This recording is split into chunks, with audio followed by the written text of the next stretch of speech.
For a third week, President Mubarak remained unmoved. But how much longer could he ignore the demands of his people and hold on to power? In a day-by-day account, we look at the events that changed Egypt, from those that witnessed them firsthand. Fall of Mubarak, at this time on Al Jazeera.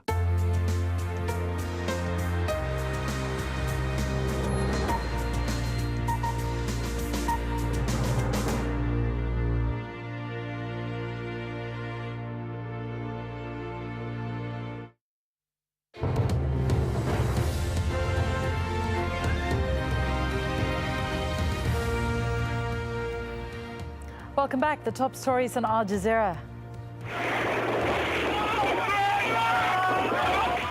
In Libya, Colonel Gaddafi's troops have attacked areas in and around the opposition-held city of AlJazeera, just west of Tripoli. Reports say at least 30 people have died, but the area remains under rebel control. The U.S. Secretary of State Hillary Clinton has condemned the killing of at least 6 female protesters in Côte d'Ivoire. She says incumbent President Laurent Gbagbo has shown a total disregard for human life. And China's Premier Wen Jiabao has pledged to clamp down on inflation and raise income levels. When told the annual National People's Congress in Beijing, the measures are necessary to maintain social stability. Organizations with links to the Gaddafi regime have come increasingly under the spotlight. In the UK, the head of the London School of Economics has resigned after disclosures that the university accepted multi-million-dollar donations. Students, though, have come to his defense, as Paul Brennan reports. The London School of Economics counts some of the world's top political and business leaders among its alumni. But it's the donations of one particular former student, Saif al-Islam Gaddafi, which have shaken this university all the way to the top. Sir Howard Davis, the LSE director, quit on Thursday, accepting blame for the school's close links to the Libyan regime. I decided that I would not stay on because the reputation of the school is my responsibility, and it has, as you rightly say, been damaged, and I think I need to take the responsibility for that.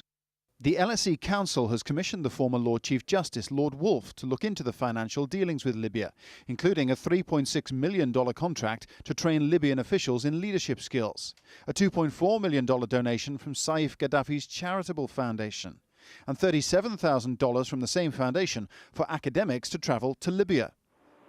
Sir Howard remains popular among LSE students, most of whom blame his demise on circumstance rather than judgment.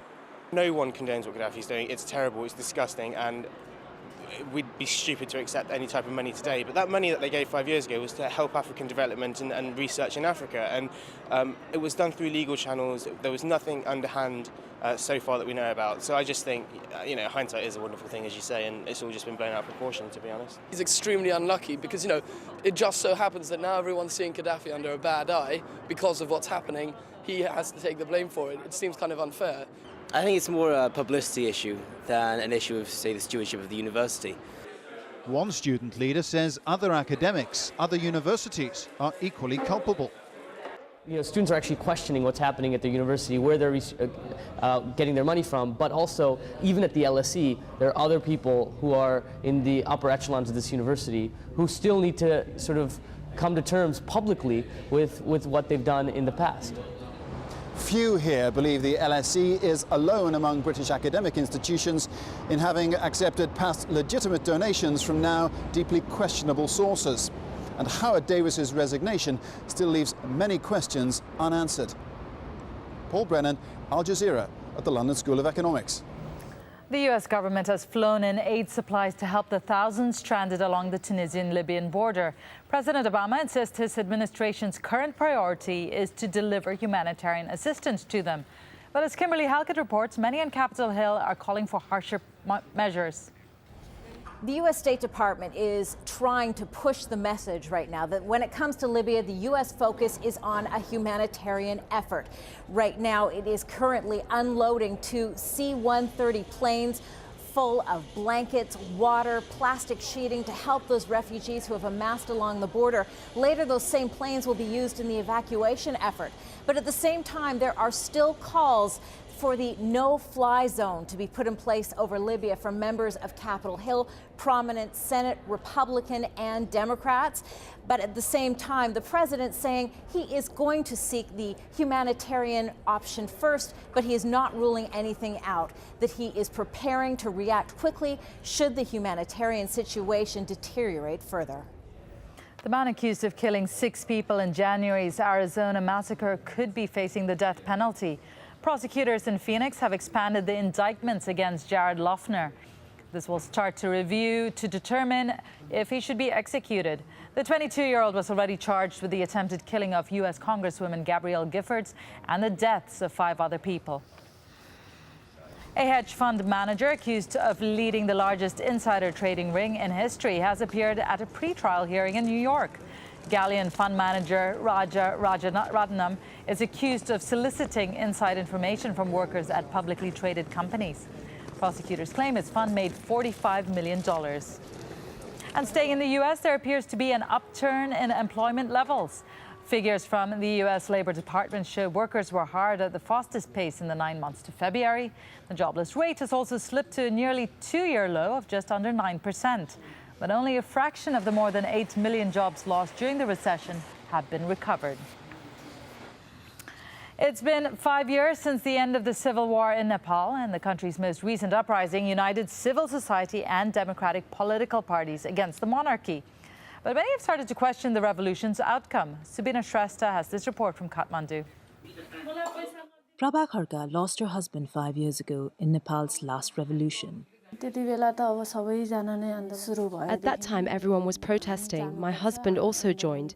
He used to say that we have to protest for the country, for the people and for freedom.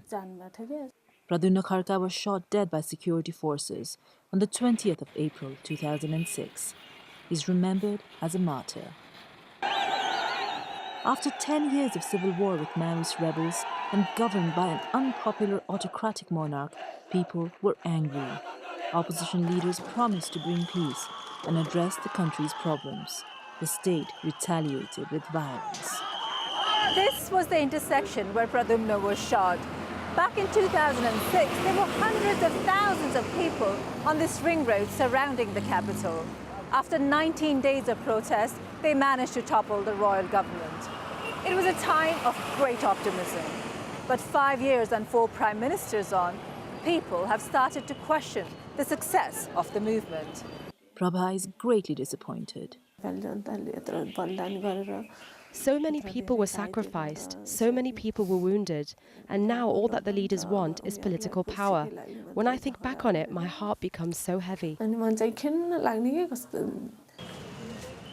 After the People's Movement, the monarchy was abolished. This used to be the royal palace. Now it's the foreign ministry.